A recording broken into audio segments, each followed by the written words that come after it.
ఆదికాండము 43వ అధ్యాయము. ఆ దేశమందు కరువు భారముగా ఉండెను గనుక వారు ఐగుప్తు నుండి తెచ్చిన ధాన్యము తినివేసిన తరువాత వారి తండ్రి, మీరు మరలా వెళ్ళి మన కొరకు కొంచెం ఆహారము కొనుడని వారితో అనగా, యూదా అతన్ని చూచి, ఆ మనుష్యుడు మీ తమ్ముడు మీతో ఉంటేనే గాని మీరు నా ముఖము చూడకూడదని మాతో గట్టిగా చెప్పెను. కాబట్టి నీవు మా తమ్ముని మాతో కూడా పంపిన ఎడల మేము వెళ్ళి నీ కొరకు ఆహారము కొందుము. నీవు వానిని పంపనొల్లని ఎడల మేము వెళ్ళము. ఆ మనుష్యుడు మీ తమ్ముడు మీతో లేని ఎడల మీరు నా ముఖము చూడకూడదని మాతో చెప్పెననెను. అందుకు ఇశ్రాయేలు, మీకు ఇంకొక సహోదరుడు కలడని మీరు ఆ మనుష్యునితో చెప్పి నాకు ఇంత శ్రమ కలుగజేయనేలా అనగా, వారు, ఆ మనుష్యుడు మీ తండ్రి ఇంకా సజీవుడై ఉన్నాడా, మీకు సహోదరుడు ఉన్నాడా అని మమ్మును గూర్చి మా బంధువులను గూర్చి ఖండితముగా అడిగినప్పుడు మేము ఆ ప్రశ్నలకు తగినట్టు అతనికి వాస్తవము తెలియజెప్పితిమి. మీ సహోదరుని తీసుకురండని అతడు చెప్పునని మాకెట్లు తెలియననిరి. యూదా తన తండ్రి అయిన ఇశ్రాయేలును చూచి, ఆ చిన్నవానిని నాతో కూడా పంపుము, మేము లేచి వెళ్ళుదుము. అప్పుడు మేమే కాదు, నీవును మా పిల్లలను చావక బ్రతుకుదుము. నేను అతని గూర్చి పూటపడుదును, నీవు అతన్ని గూర్చి నన్ను అడగవలను.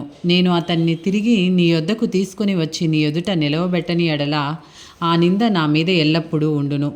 మాకు తడవు కాకపోయిన ఎడల ఈ పాటికి రెండవ మారు తిరిగి వచ్చి ఉందుమని చెప్పగా, వారి తండ్రి అయిన ఇశ్రాయేలు వారితో, అట్లయినా మీరిలాగు చేయుడి. ఈ దేశమందు ప్రసిద్ధములైనవి అనగా కొంచెము మస్తకి, కొంచెము తేనె, సుగంధ ద్రవ్యములు, బోళము, పిస్తాచకాయలు, బాదము కాయలు మీ గోనెలలో వేసుకుని ఆ మనుష్యునికి కానుకగా తీసుకొని పోవుడి. రెట్టింపు రూకలు మీరు తీసుకొనుడి. మీ గోనెల మూతిలో ఉంచబడి తిరిగి వచ్చిన రూకలు కూడా చేత పట్టుకొని పోయి మరలా ఇచ్చివేయుడి. ఒకవేళ అది పొరపాటై ఉండును, మీ తమ్ముని తీసుకొని లేచి ఆ మనుష్యుని వద్దకు తిరిగి వెళ్ళుడి. ఆ మనుష్యుడు మీ ఇతర సహోదరుని బెన్యామీనును మీకు అప్పగించున్నట్లు సర్వశక్తుడైన దేవుడు ఆ మనుష్యుని ఎదుట మిమ్మును కరుణించునుగాక.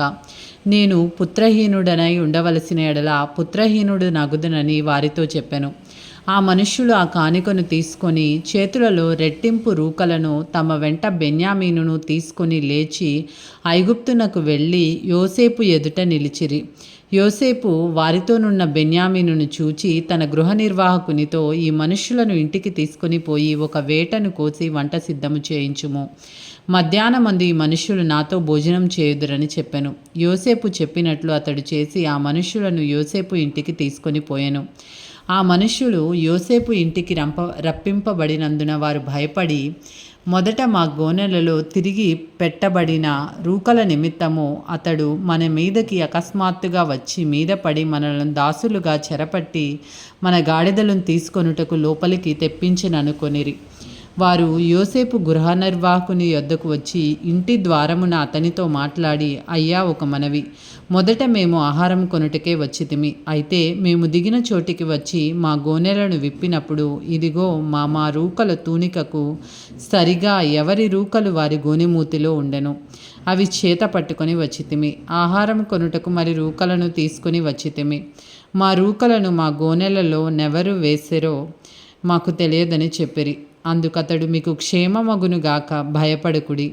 మీ పితరుల దేవుడైన మీ దేవుడు మీకు మీ గోనెలలో ధనమిచ్చెను. మీ రూకలు నాకు ముట్టినవని చెప్పి షిమ్యోనును వారి యొద్దకు తీసుకొని వచ్చెను. ఆ మనుష్యుడు వారిని యోసేపు ఇంటికి తీసుకొని వచ్చి వారికి నీళ్ళియగా వారు కాళ్ళు కడుగుకొనిరి. మరియు అతడు వారి గాడిదలకు మేత వేయించెను. అక్కడ తాము భోజనం చేయవలనని వినిరి గనుక మధ్యాహ్నమందు యోసేపు వచ్చు వేళకు తమ కానుకను సిద్ధము చేసిరి. యోసేపు ఇంటికి వచ్చినప్పుడు వారు తమ చేతులలోనున్న కానుకను ఇంటిలోనికి తెచ్చి అతనికిచ్చి అతనికి నేలను సాగిలపడిరి. అప్పుడు, మీరు చెప్పిన ముసలివాడైన మీ తండ్రి క్షేమముగా ఉన్నాడా, అతడు ఇంకా బ్రతికి ఉన్నాడా అని వారి క్షేమ సమాచారం అడిగినందుకు వారు, నీ దాసుడైన మా తండ్రి ఇంకా బ్రతికి ఉన్నాడు, క్షేమముగానున్నాడని చెప్పి వంగి సాగిలపడిరి. అప్పుడతడు కన్నులెత్తి తన తల్లి కుమారుడును తన తమ్ముడైన బెన్యామీనును చూచి, మీరు నాతో చెప్పిన మీ తమ్ముడు ఇతడేనా అని అడిగి, నా కుమారుడా, దేవుడు నిన్ను కరుణించునుగాక అనెను. అప్పుడు తన తమ్ముని మీద యోసేపునకు ప్రేమ పొర్లుకొని వచ్చెను గనుక అతడు త్వరపడి ఏడ్చుటకు చోటు వెదకి లోపలి గదిలోనికి వెళ్ళి అక్కడ ఏడ్చెను. అప్పుడు అతడు ముఖము కడుగుకొని వెలుపలికి వచ్చి తన్ను తాను అణుచుకొని భోజనం వడ్డించుడని చెప్పెను.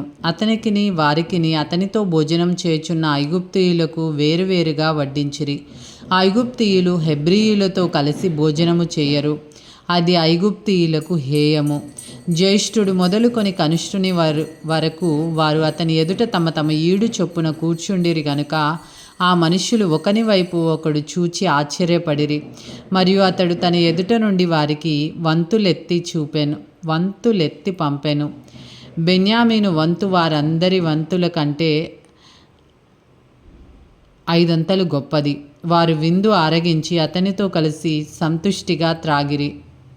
ఇది ఏలిన వారి వాక్కు. సర్వేశ్వరునికి వందనములు. హల్లెలూయా.